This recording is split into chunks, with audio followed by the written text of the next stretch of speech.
Nanawagan si Deputy Majority Leader at Pangasinan 6th District Representative Marlene Primicias Agabas ng isang investigasyon. Ito'y kaugnay ng desisyon ng Regional Trial Court na nagsasabing hindi maayos na nabasa at nabilang ng automated counting machines ang mga boto sa Rosales, Pangasinan. Ayon sa kanyang privilege speech, ang naturang ruling ay may seryosong epekto hindi lang sa kanyang distrito kundi sa buong bansa dahil anya maaaring maapektuhan ang tiwala ng publiko sa integridad ng automated election system. Anya, mahalaga ang boto ng mga Pilipino at kapag nasira ang tiwala ay maaari ring masira ang pundasyon ng demokrasya. Ayon kasi kay Representative Primicias Agabas, isang kandidato na ang unang idineklarang nanalo ng 1,208 na boto batay sa official election returns pero kalaunang idineklarang natalo ng 1,975 na boto matapos ang physical recount. Binigyan din ni Primicias Agabas na ang ganitong malaking discrepancy sa pagitan ng machine count at manual recount ay nangangailangan ng malinaw na paliwanag mula sa Commission on Elections. Dagdag pa ng mambabatas, may mga report ng irregularidad sa mga ginamit na balota sa isinagawang recount, kabilang ang hindi parehong pirma ng chairman,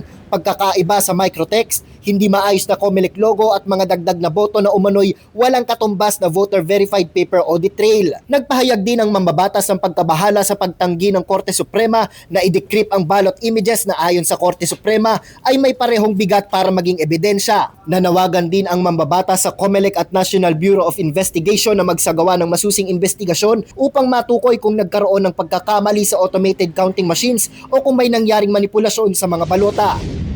Ang boto ng Pilipino ay hindi biro.